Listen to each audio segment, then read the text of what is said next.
reviewing the tough Saturday loss, I thought we played pretty well until those last 7 minutes, and turnovers, missed free throws, and it's a three that hasn't been hitting any, and changed the game. So we played the last two games, the two best teams in the league, in Rutgers and Purdue, and it's going to feel good to get home. Even though it's a 9 o'clock game, it's almost 2 weeks since we've been home. So the way this league is going, you got to be ready every night. And Maryland is probably coming in here like Iowa did, one of the hotter teams in the league, winning 4 out of 5. I think we've struggled a little bit on the offensive side of the ball. Turnovers have been up again, and that's something we really tried to look at with film and practice on yesterday, the little we did. In Maryland, I think it is one of the hottest teams in the league. I think Kevin has done a great job, but they've got some experience. You know, they've got 2 60-year guys and some 50 years, and they've got some real staples from that program, and Scott and Hart, that have been through the wars there in 4 years. And Kevin's done a good job with them, being at Seton Hall. I think he's very familiar with a lot of those guys, and that's helping. And then Jameer Young has been a big transfer that he's gotten, and Julian Reese has also improved a lot from last year. You know, he was a pretty good player last year that played a lot, and he stepped it up a notch. So there's no question we got our hands full, but that's going to be the way it is every night in this league right now. And yet, I still believe that as we get a little better offensively, it'll make us a lot better overall. Questions? Now, do you put any weight into momentum at all in terms of Maryland being a team that's won? They're coming in, they've won 4 games in a row. You guys are certainly on the other end of that. So confidence, any of that sort of stuff, so all that kind of play into it? Yeah, this day and age, confidence is a big deal because of the social media and how kids get abused. I think it is a big deal.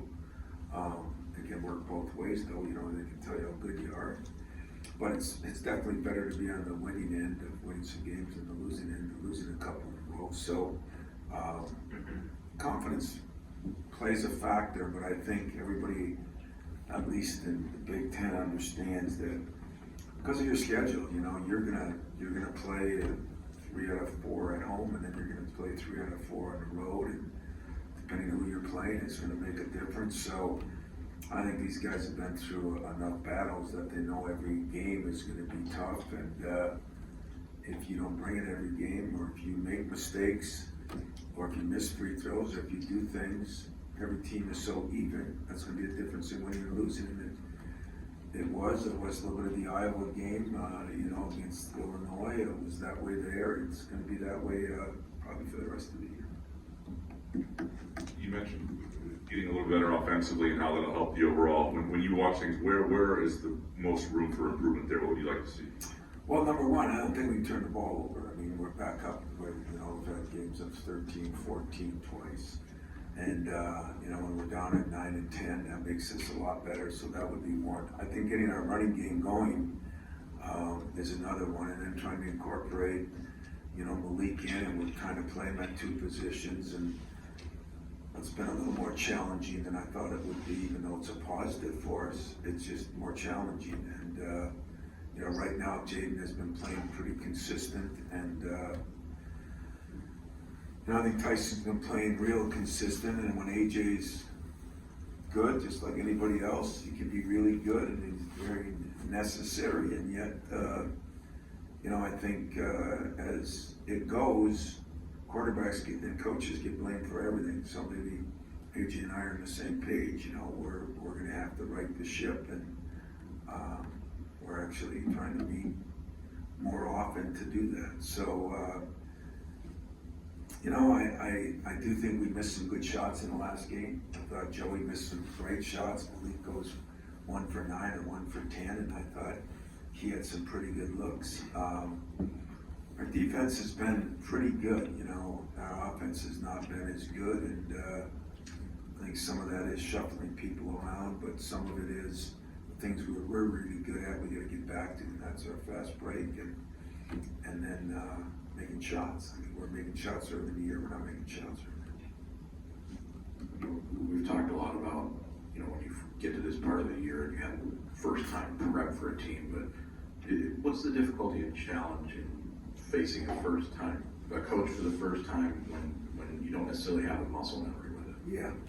Well, I think it is harder on the coaches, and I think it's harder on the players, but, you know, we played Seton Hall a couple years ago. I've known Kevin for a long time.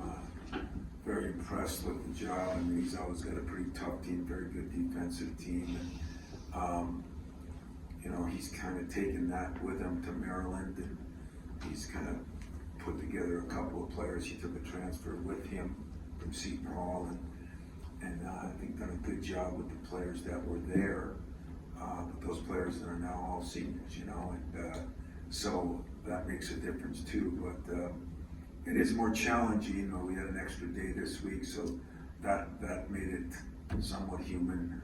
That we got back Saturday, got to do some work Saturday, and then Sunday, Monday. So it'll be an extra day, but we got an extra little bit of time. But after we had 4 days for the last game, I think we're through that period where we're just trying to prepare. We have gotten a chance to work on our offense a little bit more, and you can say, well, it didn't show in the Rutgers game, and Rutgers is the best defensive team in the league, and as we're one of the top 2 or 3 defensive teams in the league. So I told you it was going to be a rock fight. It was a rock fight.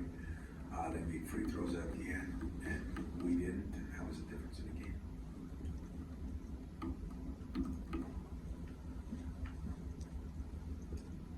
I want to go back to something you said a couple minutes ago about Malik and how it's going to be a little tougher for him playing 2 different positions. What exactly can you talk about that? Well, you know, he was playing the 3 the whole year, and now because Joey's played so many minutes, and also since I'm trying to bring Malik back in somewhat, where it isn't all on him to run in that. He's playing the 4, he's playing the 3. You get out of bounds plays that have changed since there's just a lot of things that have been different, and what's tough is anytime you play 2 positions, it's tough. I think he's smart enough to do that, but it's not an easy task, especially when one's kind of inside and one's kind of outside. But you know, he's going to get better at it. I'm not worried about that. What I am worried about is, as I told you, I think his conditioning will come back, and I think he is in good enough shape now, just like Jaden was. You've seen the last 3 weeks, Jaden has really been good. Now it's the skill things that got to come back, you know, and we had a few more turnovers than normal for him, and I think part of that is because you think you can zig and you can't zig, you know, and all the things that just takes a little time. So when I say difficult, I don't mean it in a bad way, I just mean it in a factual way. Council Coach?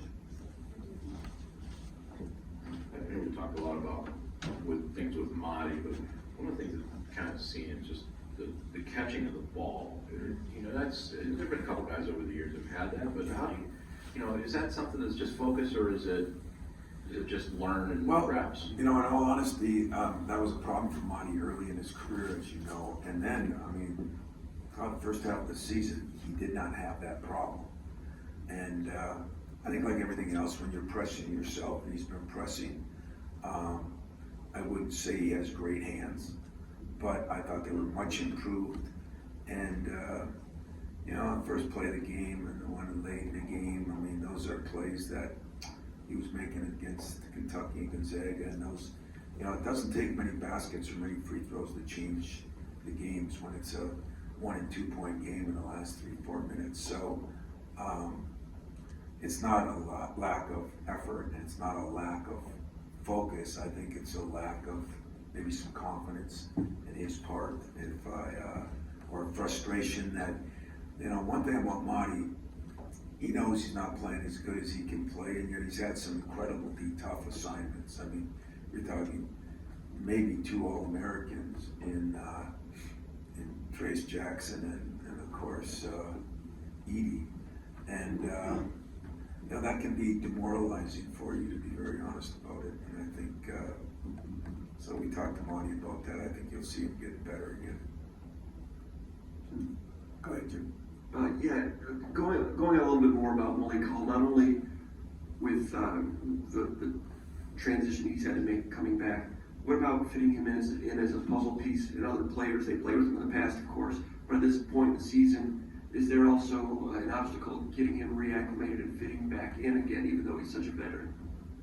Oh, I don't think there's any question. I mean, like I said, he missed 9-10 weeks. And that means he missed that time in practice. He's still, I mean, he's practicing just about every day now. One day we kept him out, and when you're trying to get your team back together, because we went those 6 games in a row with really no practice time, then you gotta do that, and we need him there every day, and it's not his fault. It's what we have to do to make sure that he stays healthy. But I am convinced now that the health part of him is as good as it's gonna be, and the conditioning is pretty damn good. So now it's just the last stage, which we went through with Jaden, and that's why I think this team can still make a big run. I really do. I think we've shown, other than Purdue, the outlier, every game, you know, we've been in down the stretch. You know, Indiana, Illinois, a little earlier in the second half for Indiana, Illinois. You know, Purdue at home. You can say, well, you're losing them all. Well, there were some reasons why we lost some of those, and I think some of them was the fatigue factor and the number of players, and I think some of it was some maybe bad decisions on my part or our part. You know, that's what we got to look at. And I will say this, since I don't follow the social media, but you guys do. Quarterbacks and coaches are always the ones that are going to get blamed for everything, and coaches have to deal with it. When I tell you what I think AJ's got to do a better job of, I see him getting attacked a little bit more according to my staff. I just want to say that there's a reason he plays a lot of minutes, and there's a reason he's had to play a lot of minutes, because he's good enough to do it. Do I think that sometimes, you know, tries to do too much? Well, usually that happens when other people aren't doing enough. So, as I tell him, I was going to get blamed if you're the quarterback or the coach. And yet, you know, I think the number of good shots we had early in that Rutgers game, we had enough good shots to be up 10 instead of up 6 at halftime. And those make big differences in games too. So when you lose, everybody joins in. When you win, everybody should join in, and that's where we're at. Kind of going off of that a little bit, everybody knows point guard position is really, you like to say, an extension of you on the floor. But when you meet with AJ, this is nothing new that you've been meeting with him, but, you know, what did you take away from the Rutgers game specifically, maybe from a turnover standpoint, or just maybe trying to slow the game down a little bit? Well, in all honesty, I'm trying to speed the game up a little bit. That's one of the things that I think he was really good at early in the year, and then as we wore down and you know, tried to run, and we got pressed some in that game, and so we didn't get to run like we would. But in the half court, I think just maybe knowing where people are, you know, and that's where, like, him and Tyson have a feel. Now him and AJ are getting a feel. Him and Joey have a feel, and that's where I say, then you bring in Malik, and we're trying to play Malik at a different position. Sometimes we're trying to play Joey. We want to go small ball a little bit. They're all things you got to work on, but AJ has improved his free throw shooting enormously. That's really helped us.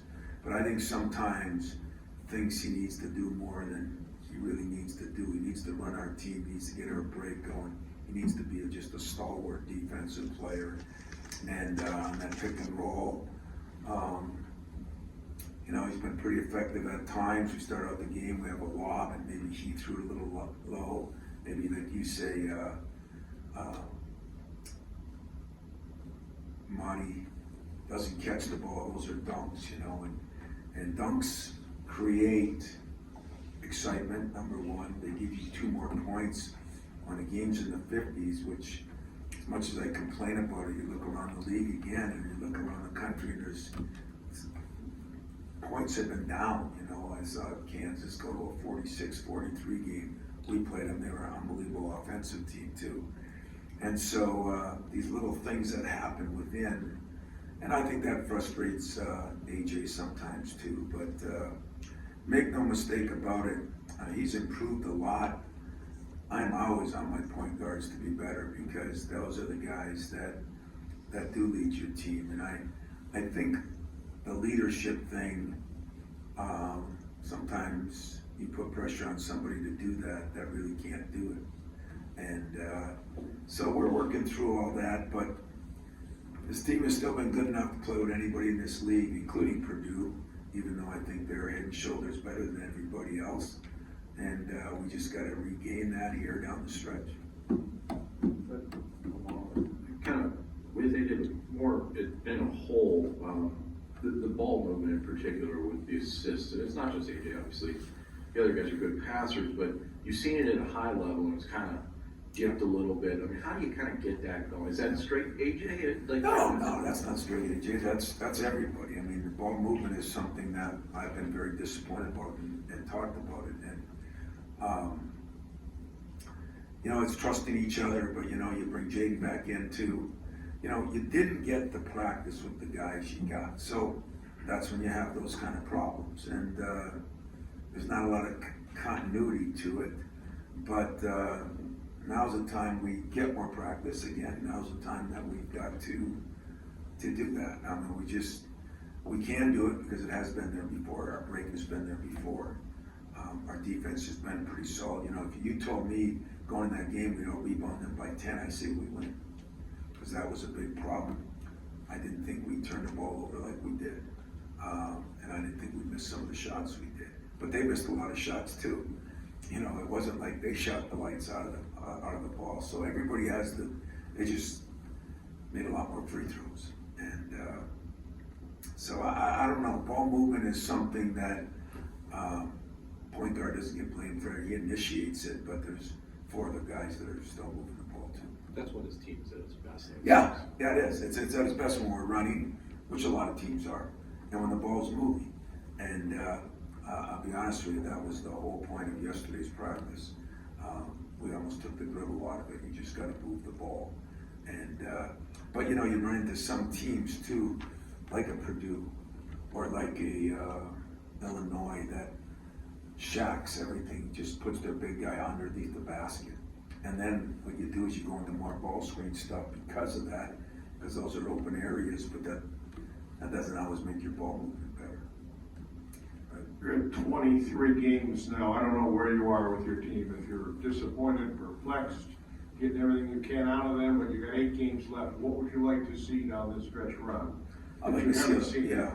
Well, you know, I keep looking at it like I knew, like I said, this would be a rock fight that we just went to it, and we did compete. So I'm cool with that. You know, I thought we had 2 games at home we could have, should have won. So would I be 2 games off? The Notre Dame one, I don't include that game. I shouldn't even include Northwestern because that was on that treacherous 2 trips to California excuse, reality, whatever you want to call it. So, do I wish we were better? I think in this league right now, we're not right where I want it to be, but we're not like a team that is 9-14.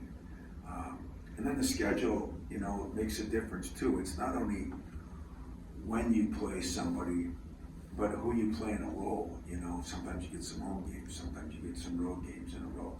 Sometimes you got the toughest games on the road. And we played Purdue twice in a 3-week period, you know, or 2.5-week period, and that makes things look differently too. And so I'm not, I'm frustrated with the fact that I don't like when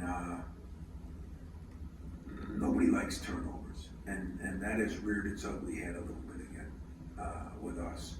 But part of the reason for turnovers that I think we, you know, is we're trying to incorporate new people back in, and so when AJ penetrates, maybe he doesn't have the same feel where somebody is. You know, it's like we talk about quarterbacks and receivers. So as you change things up, I mean, it's been an interesting year for that. Not very many times have we had 2 major players injured for more than 10 weeks.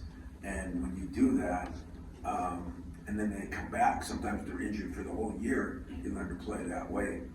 I think that's hurt us a little bit too, but I don't think we're way off from where we'd be. I mean, I don't think anybody thought we were gonna go undefeated or that we were picked to win the league or even in the top 4, to be honest with you.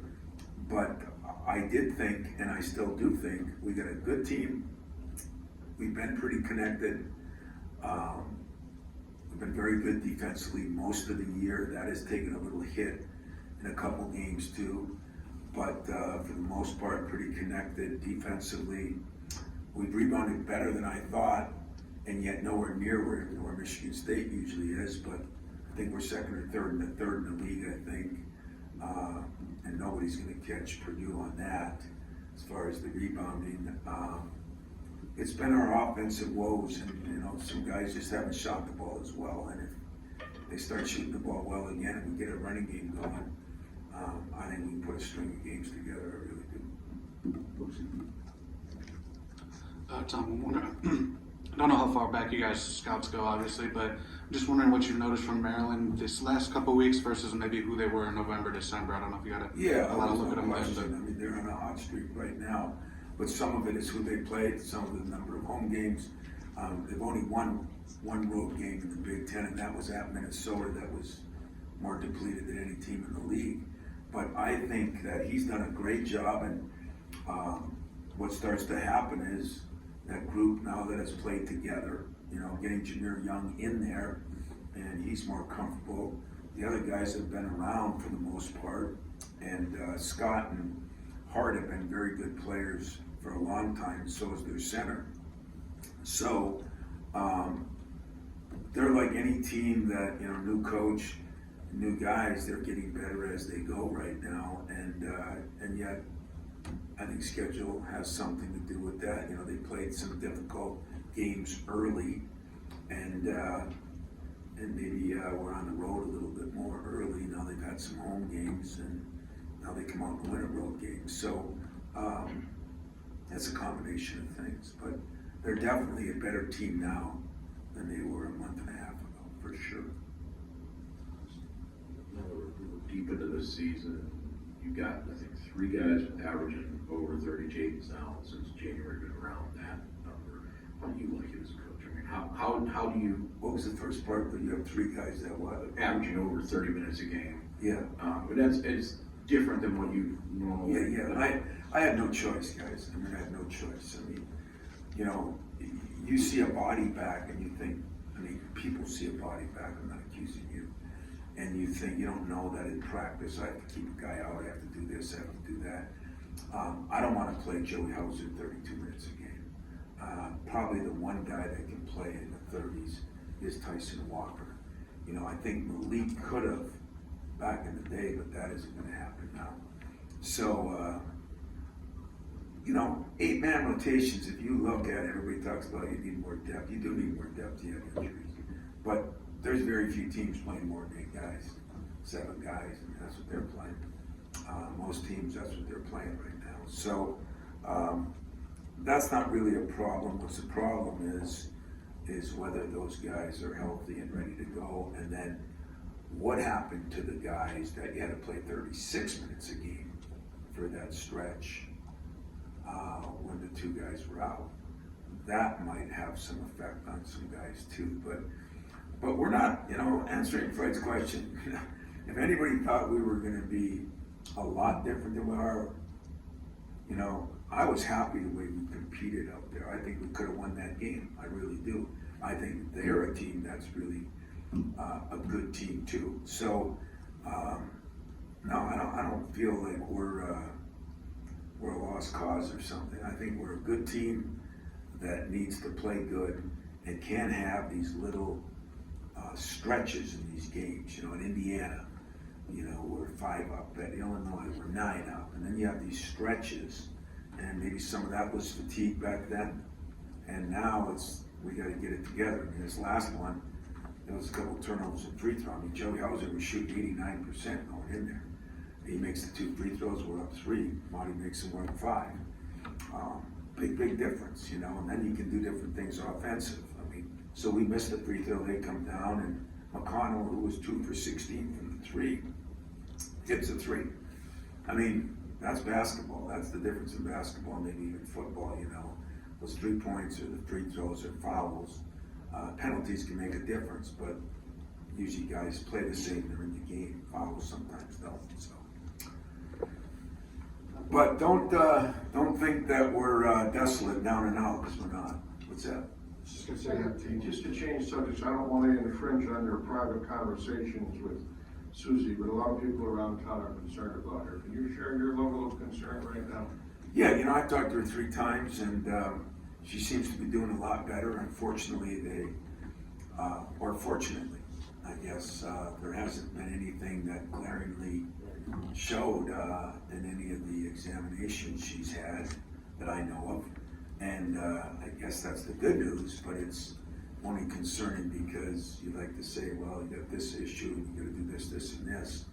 But then again, sometimes you'd like to have no issues, and maybe, you know, for whatever reasons, you know, I'm sure stress can be some of it, but I don't think that. When I talk to her, she sounds pretty good, so I didn't talk to her after I tried to call her last night. I didn't talk to her after that game, but I imagine that's hard too, sitting home. But I think she's doing pretty good.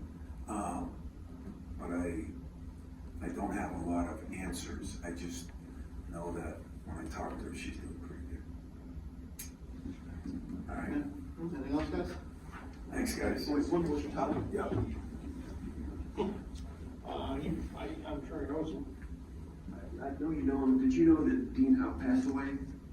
82 years old. That's what Tim reported today, right? That's correct. That's, the obit was out. Yeah, Was over it? the weekend, He yeah. Over the was. weekend. Did you know that? I know Gene Hall really well back in the day, but I didn't know that he passed away. Over the weekend. So he a long-time columnist, covered the national championship years. Oh, yeah.